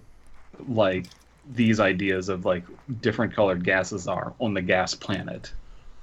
Also, I love that rich people bad, Also, I'm Disney. Yes. This is really funny to me. Well, I mean, maybe that'll come back around. I don't know. Maybe. So that leaves us with one bounty hunter left, which is our emergency broadcast system droid. Now the droid sort of follows the voice of the Jedi. The Jedi is like calling out, where is everyone? Is it safe to come out? So on and so forth. So he follows through the gas. He looks and he sees a cloud of purple gas. He steps around it. He sees a cloud of green gas. He goes around that. Then he comes to like this clearing where he can see like a figure. He gets close enough to the figure and he sees that it's the ventriloquist droid mimicking the voice of the Jedi. Ah, okay. So the emergency broadcast system droid, our bounty hunter droid, is confused by this for a moment, long enough for the Jedi to come out of the smoke behind him, clasp onto his shoulders, and cast quote-unquote force lightning through him, frying the droid and... Oh, wait, no, I'm sorry. That's something else. I'm just fucking up my story all around here. He comes out and uses the magnetic force technology to lift the droid and bash him into a rock. Because I rewrote it because I wanted to make it more of like a subversion kind of thing of he avoids this gas, he avoids that gas, someone comes out and just lifts him up and hits him against a rock.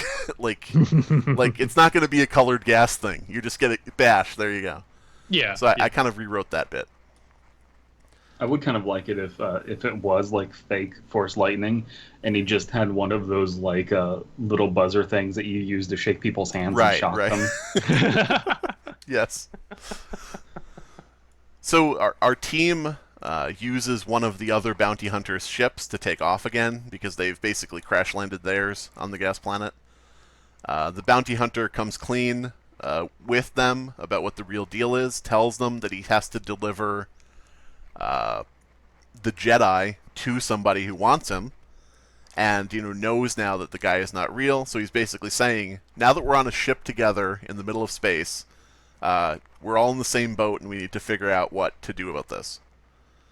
So the others, the vaudeville team, they're just like, well, you can just explain to this Don Monopolis guy, that we're performers. What we do is equally as good as like a Jedi Master. We bring joy and entertainment. They save the universe. Same difference. So they're just like they're happy to be enslaved. They're like, look, we'll be your court jesters. Well, they're like, maybe nobody has to die here. Maybe we could just, he knows that that's not going to work. Our bounty hunter basically knows that they're all going to get killed, possibly. But he thinks that to himself, sort of not in front of the group. He, sort of says to himself or to his lizard friend, whatever, which is a nice trope to give him someone to talk to. That, at least if he delivers a group of frauds, or at least a fraud, maybe he'll have a better chance at living than if he comes empty-handed. So he's kind of like thinking... This guy wasn't a real Jedi? Yeah, exactly. I'm as shocked as you are. But yeah, so throughout this... it was... I don't mean to, like, blame you, but you probably just gave me bad information. Mm-hmm. Like, honestly, it's probably your fault. Right. My work order was really bad. I mean, you said you wanted this specific guy. I brought you this specific guy. I mean, the fact that he's not a Jedi, not really my fault, But, yeah, so as you may notice a theme that he's just sort of like a coward and inept throughout this whole thing. He's not the golden child like a Skywalker. The boss, Don Monopolis and his daughter, meet the ship on arrival. The heroes try to explain, but they're basically not allowed to speak. They're interrupted and so on. It's like, is this my Jedi? Yeah, but you gotta... Okay, good, get over here. Yeah, but you should understand. Whatever, shut up, here's your money. That type of thing. And as the performers are being led off, sort of by, like, underarmed, by an armed mob boss, the bounty hunter is rudely thrown, like, a bunch of credits. He just sort of throws them at his feet, like, here's your money, piss off, that type of thing. The hero, in a sudden bout of finally growing a spine, looks down at the currency on the ground that he's been thrown, looks down at this villain that he's just done the bidding of, looks at these innocent people that he's just betrayed, and he has that little spark of him, back in the day, wanting to be like a Jedi, wanting to be like a hero, that little spark, and just pulls out his pistol, kind of looks at it, shoots at the boss, and blows up his last remaining organic arm. Damn. So now he's just a robot. What do you got? He's just nothing. Don Monopolis looks at his stump and screams, like that's the last thing he had that was him. Launches in like a full-scale berserker rage, just trying to kill this bounty hunter, trying to just going after anybody around him. He's just a monster. He's just like an insane clown posse right now. Basically, all that can happen for our heroes here is that they just avoid being slaughtered. Just here and there are not, dealt a killing blow. The boss's robot limbs are like, Swiss Army knives of just like weapons, because he is basically like a gun runner who is the guns. He's just got whatever he wants, any kind of things he's outfitted with it in his super cybernetic body. So it's not like a lot of the big crime bosses in the world of Star Wars where they don't know how to fight and they just have a bunch of people that fight for them. Like, this person is actually formidable. Right, and it's basically just because as he's gone on, he's basically just an arm attached to a death tank. Just the death machine. So we have this person who has lost all of their humanity and has become a robot, and they are being delivered, they are being sold, a group of ragtag intergalactic people, one of whom may or may not be a Jedi. Is this metatextual about Disney buying up the rights to Star Wars? Maybe. Maybe. As we go on, we'll see. This may be too long of a pitch. Maybe you could split this into 2 movies, who knows. In this battle, this is where I misspoke earlier.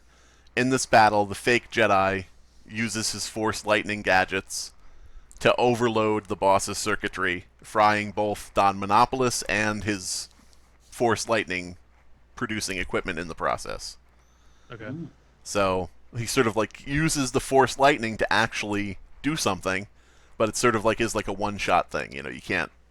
It's not actually going to be like a superpower. Yeah. Vectra, the Don Monopolis' daughter, cries and screams and stomps, not because her dad is dead, but because she can't have the Jedi. She basically goes over to her father's head, which is like, blown off, laying on the ground. Sort of like a Star Wars trope. Yeah. Picks up the head and drop kicks it in a wailing rage. Just like kicks it, like, oh, you didn't get me what I wanted. Lovely. Lousy dad. But yeah. So our heroes have seemingly won through no actual doing of their own other than the one guy who randomly shocked the guy to death. They're sort of like, okay, good, we won. We actually, made it out of this alive. Until the cloaked Illuminati figures come out from, the shadows and pull back their hoods in unison. Now, these cloaked figures are an elderly, middle-aged, and young version, clones of the same person. Oh, shit. Okay. So, old, middle-aged, young, going gold, silver, and bronze, in their attire. Mm-hmm. They each have, you could give them like a birthmark on their face or something in the same shape, to really drive home, yeah, it's the same guy. But yeah. So they come out of the shadows, and only at this point do their corporate drone minions descend.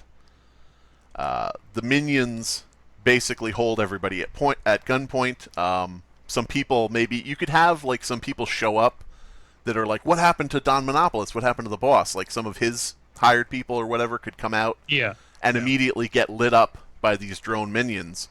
Just like to show that they are, actually kill capable. And capable of shooting an actual target. Now, the interesting thing about the minions of these Illuminati-type cloaked guys is that they each have sort of like a wristband, like a Pip-Boy type thing, that shows a total on it. And for each bullet they fire, or each laser blast they fire, that number goes down. And for each kill they make, that number goes up higher. So this is actually like their earnings. This is like their revenue. And if, this is sort of like a bit of lore that isn't actually fully explained, but if it ever hits 0, they die. It's pretty obvious that if it hits 0, they die, yeah. Right. I like that, though. That's cool. All right. So the figures, the 3 figures in the cloaks, introduce themselves as Executive Illuminus of the Eternal Corporation. Because I wanted to go like with a kind of slick name, but then I thought it's Star Wars. Probably would just be the Eternal Corporation. They're behind the unrest in the galaxy, all of the chaos that's been going on.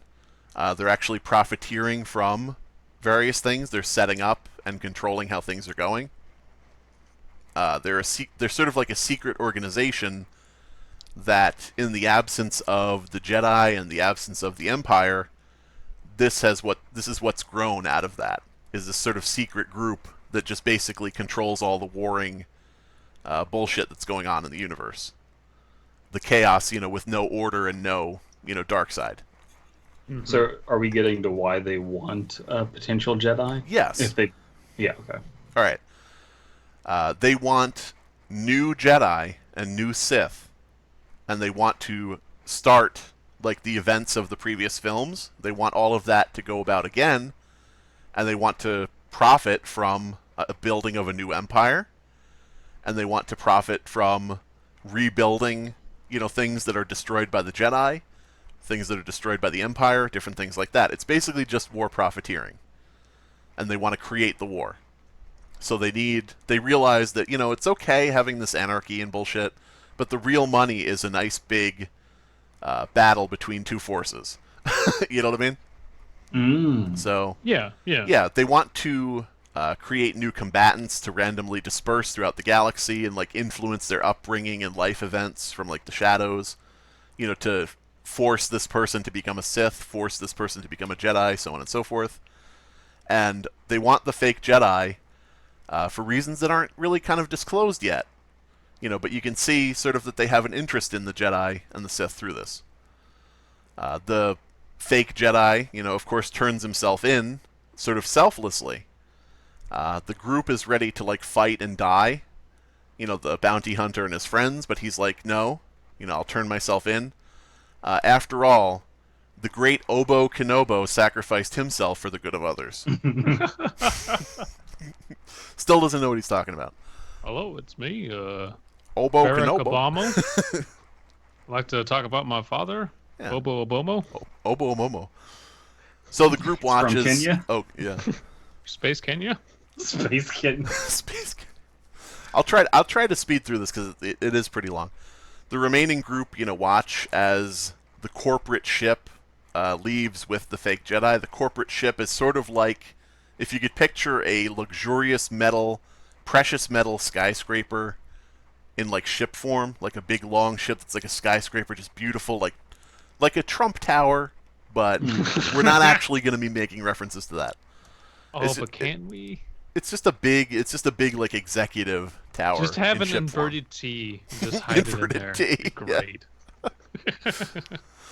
All right, so now here's what DP you sort of referred to before. Vectra, the daughter, is basically ugly crying over losing her Jedi.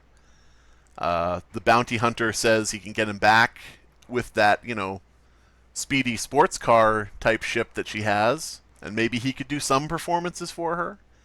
Like maybe she doesn't own him, but maybe they could work out a deal, or she can just get nothing if she doesn't help. And so she agrees and says that he has to do all of her birthdays, and he has to force choke one of her friends who she hates. So is she becoming the new? Is she replacing her dad as the boss, but essentially just as a puppet figurehead? I would say it's more like get in losers, we're getting my Jedi back. Hop in assholes, we're going. Like that type of thing. Okay. You uncool, losers, you can ride in the back as we go get my Jedi back, and maybe, I'll stand in the back as you fight, but you know. Mm-hmm. She's like not even, so she's like the crime boss now, but she's like not even aware consciously. She's Right. still just like a giant brat. She wants what she was promised. She was told it was going to be here. They said she was getting it. They promised, you know. How old is she?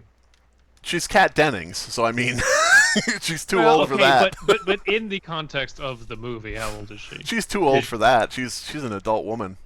Okay. No, but is she acting like obviously she's acting like a child, but does she have like the mannerisms of a child? She's like, if you get him back, maybe he could do my birthdays and like force choke Jennifer because she's been a total bitch lately. I keep imagining she is like a little emotionally stunted. Like she's never been forced to mature in any way. Right. She's never been forced to mature. The Force. I keep imagining the what's her face's betrayal of Harley Quinn from Suicide Squad. I don't know why. Yeah, Margot Kidder, Margot Robbie. Yeah, Margot Robbie. Yeah. Like there's a childishness there, but you never think of them as a child. It's kind of the balance. You know that GIF of the white girl in the fur collar and the sunglasses, like stomping her feet and looking disappointed. Yes. She's basically a personification of that. I'll show you the GIF after. Link it because I am far behind. Oh fuck! Now I gotta look it up. Okay. Spoiled white girl GIF. Oh, that's gonna be real deep. Spoiled white girl GIF. Tantrum. I'm sorry to everybody listening to this. This will not be cut out. This is very important. Here we go. Okay.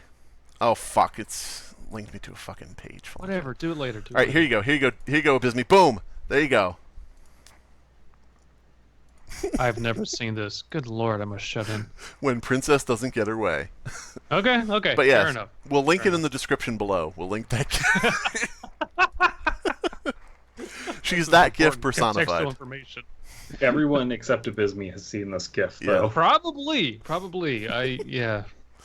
So we're in the home stretch here. We're in the home stretch. The sports car spaceship easily keeps up with the corporate megaship. It actually can overtake it. So what they do is they fly ahead of the ship, under our bounty hunter leader, who's kind of a coward and kind of a dink, but maybe has some good ideas. They overtake the ship and go ahead of it and sort of park so that they'll just be like a random piece of space debris that's getting passed by. And they use this, of course, to land on the ship, because you've got to have that thing in Star Wars where it's like, there has to be some sneaky tactic about, we'll get away by pretending we're a piece of, the trash being jettisoned by the ship, or, so on and so forth. So yeah, Vectra basically, the daughter wants to just ram them, but, our leader, Grot, our bounty hunter, says it's probably better to think of a more cowardly idea that has less risk of death. Meanwhile, as they're outside landing on the ship, the three versions of Executive Illuminus, which is spelled Illumanus, they have the fake Jedi restrained. God damn it. Now, as they've got him restrained, it's going to be our stereotypical or our, cliched movie thing. They've got him hooked into this device with, electrodes on his head. They're going to basically overwrite his mind through torture and manipulation and rebrand him as Darth Seidel. Like homicidal, suicidal, genocidal. I was going to say Seidel, but Seidel. Okay. Darth Seidel. And alongside their existing plans out there, they're going to beget a new era of Sith versus Jedi confrontation. So basically what they were doing was they were just looking for somebody Force-sensitive, trained in the Force, like an expert in the Force, an old Jedi, to rebrand and remake as their puppet, as their new character, their OC, for the new generation of Jedi and Sith interaction. So they're going to make him into like the evil Emperor type character. So do they already secretly have a real Jedi? And they like, well, shit, we'll just get this, Jedi, this other Jedi, and turn him into a Sith? Well, see, that's the thing is, this would ideally lead to more, films, so you could play with certain ideas like that. Did you plan this as having more sequels, I- or is I- this just a standalone in your head? I wrote it as a standalone, but I left it open to sequels, like Okay. heavily open to sequels. Okay. The fake Jedi tries to explain to them that he's not real, and that he's just like a tinkerer in a world full of highly advanced technology. He's like somebody who's useless because he can build great things, but great things have already been built, and they're much greater than what he's done. He's just somebody who can, make magnetic things to lift up objects and things like that. Yeah. He's with this, explanation that he's fake. He's just met with more shocks and torture because obviously he's just trying to use a mind trick to hide his Jedi identity. That's what they think. It's like enough of this bullshit. You can't convince us that you're not real. We know that you're a Jedi. We know how magnets work. It's Right. the Force. Yeah, exactly. No, we don't know how they work. How the fuck do magnets work? Neither do the Jedi. That's 2 Insane Clown Posse references in this episode. Anyway, Oh man. the group outside, our heroes outside, notice that the windows of this illustrious skyscraper ship are attended to by window washer droids. The ship is just that ritzy, and just that much attention to detail has been, put there. So every so often, the ship hits some passing life form, like bugs on a windshield, and the guts go splattering across. So what happens is they wait, to exploit that, and they sneak in through the panel the washer droid comes out of. So they basically are just waiting for it to hit like a bug on the windshield. When the droid comes out to clean it, they sneak in the door that it came out. With whatever space garb they would have to survive, in deep space. The group makes their way through the ship. The ship has, segments to the ship that are like floors in a skyscraper. And as they get toward the front, which would be sort of like the top, it just gets, more and more opulent as they progress. They start out where there's like the ship crew, and they're working, in sort of like terrible conditions. They pass through a door, and they get to like an area where there's like, various businessy type people, like stock market type shit, accounting, different things like that.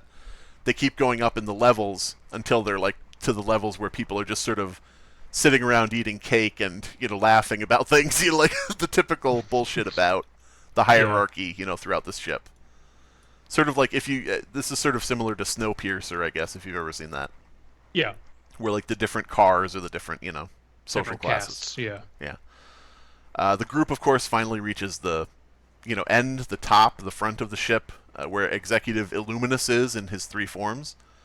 They sort of have this confrontation. Vectra marches up to one of them and goes to like slap him across the face, and immediately just gets put down, like rocked with a, just a fist right to the nose, knocked across the room.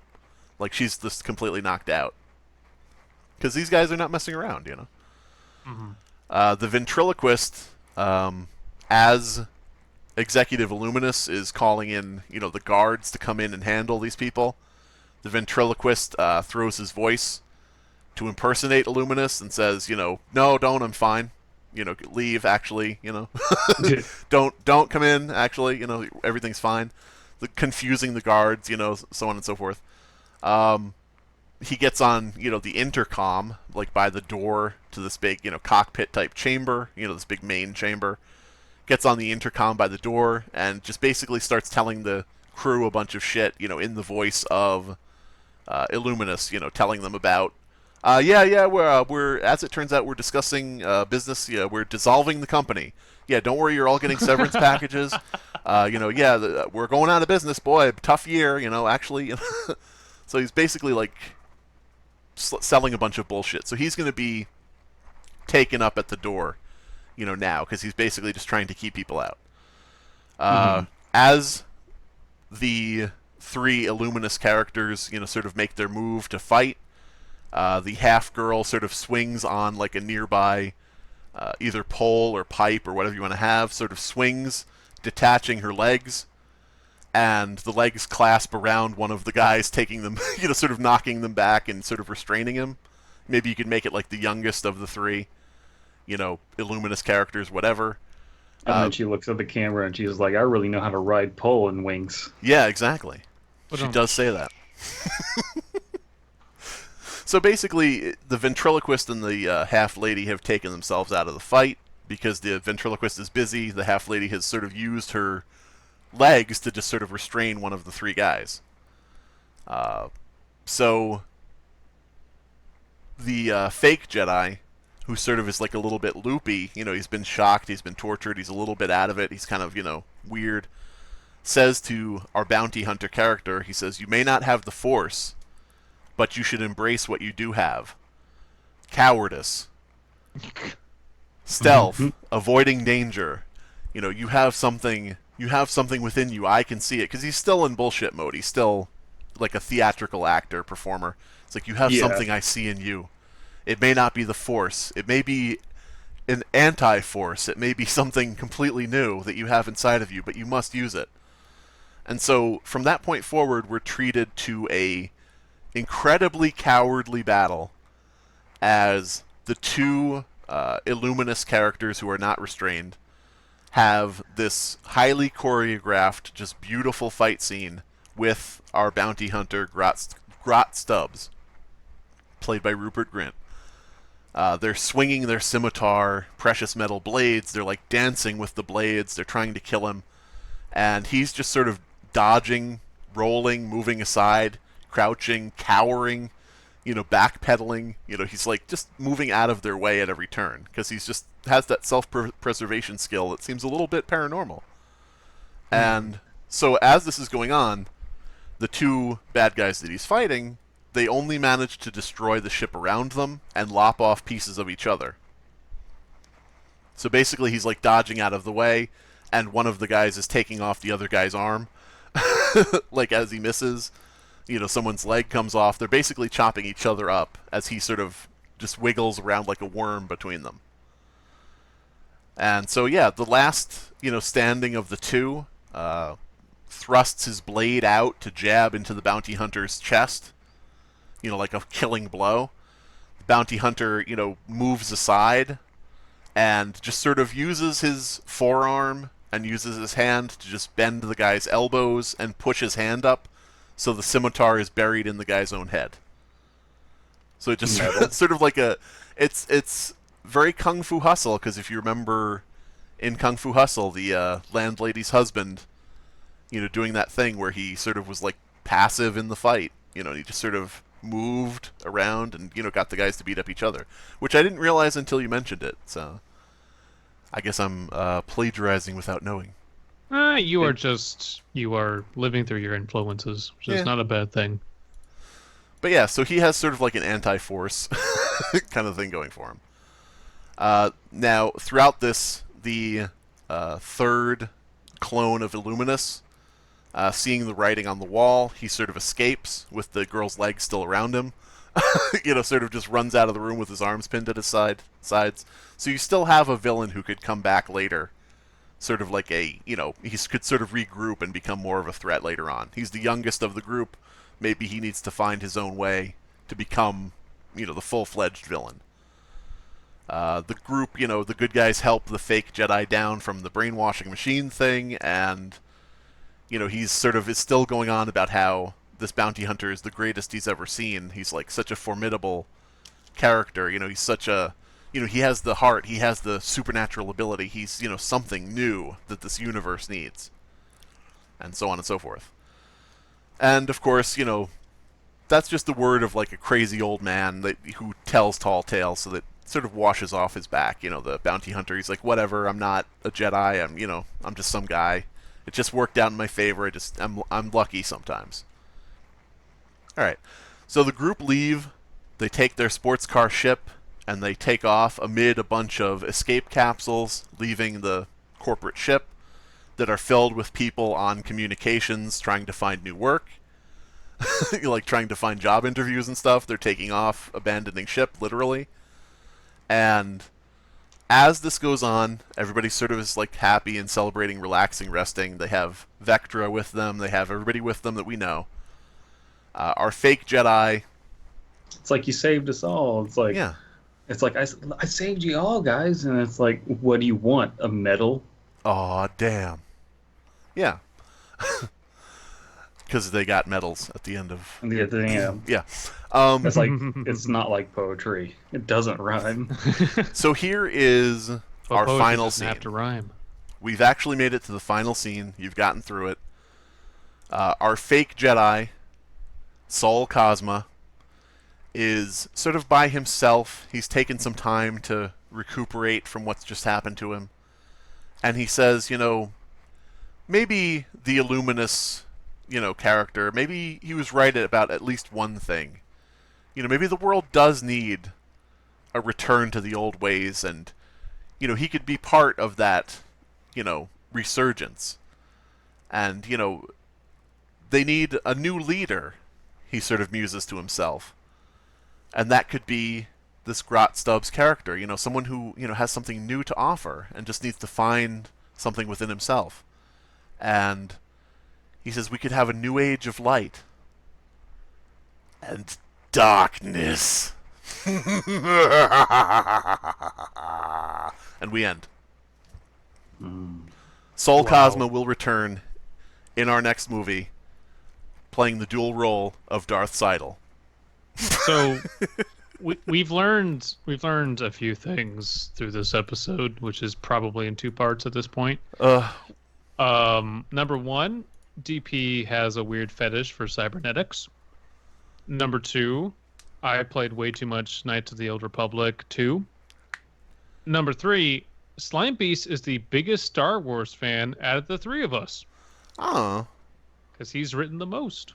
Well, I mean, if you're going to talk about writing a lot of shit and not knowing when to shut up, that's my specialty. No, it was a lot, but I like all of it. Like, I really can't. I think the problem with I can't think of any immediate criticisms, just because I again, like DPs, I like how far removed it is from what we know Star Wars to be. I like that it does have echoes of what we know Star Wars is, but in such a, I think, stronger than the previous two entries, it subverts more of what we know and like about Star Wars, but in ways that wouldn't piss people off. I think that everyone always sees the scenes in the smoky, cantina areas, and they're like, oh, it's so cool. And they see all these weird aliens in the back. And then, we never get to see more of that in the movies. We just always see, a little glimpse of it, and it's like, yeah, what's that over there? Interesting stuff. Can't go over there. Yeah. Not allowed. But yeah. And I think all of ours did, to some degree, really just, focus on, the weird cantina side of things, especially Slime Pieces. Yeah.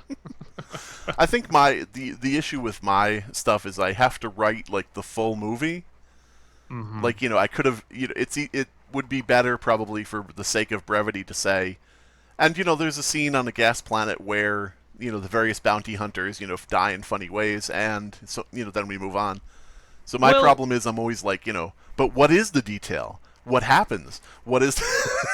I like the fact that, and I've noticed this, even though it's only been over 2 episodes, our forms of writing are very different in that DP usually has, here's a list of ideas and what they mean for the broader context of the movie.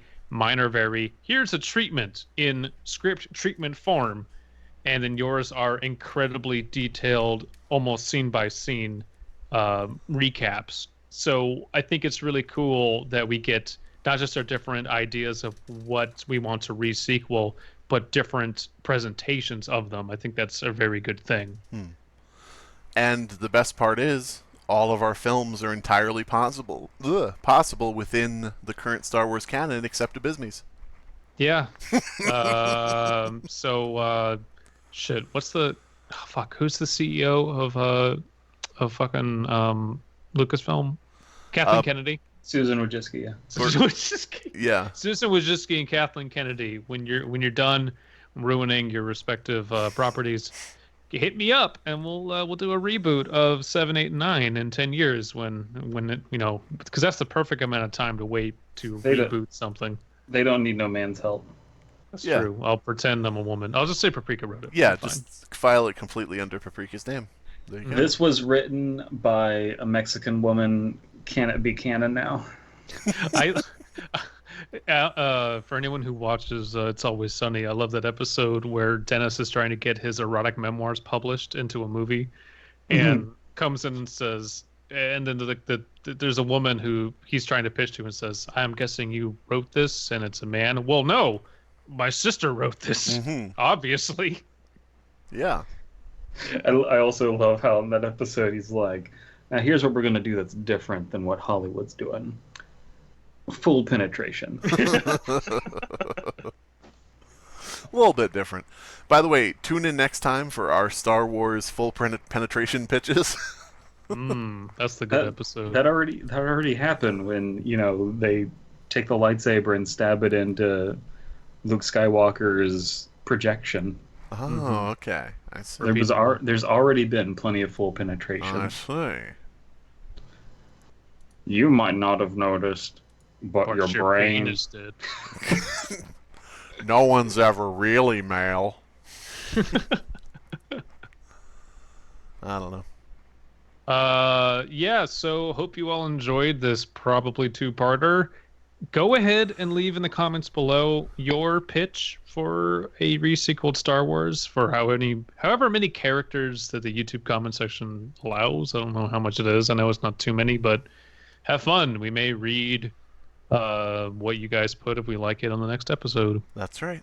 And if we don't like it, we'll delete it and block you. True. And report you to the FBI. And we'll report you to Kathleen Kennedy for crimes against Star Wars.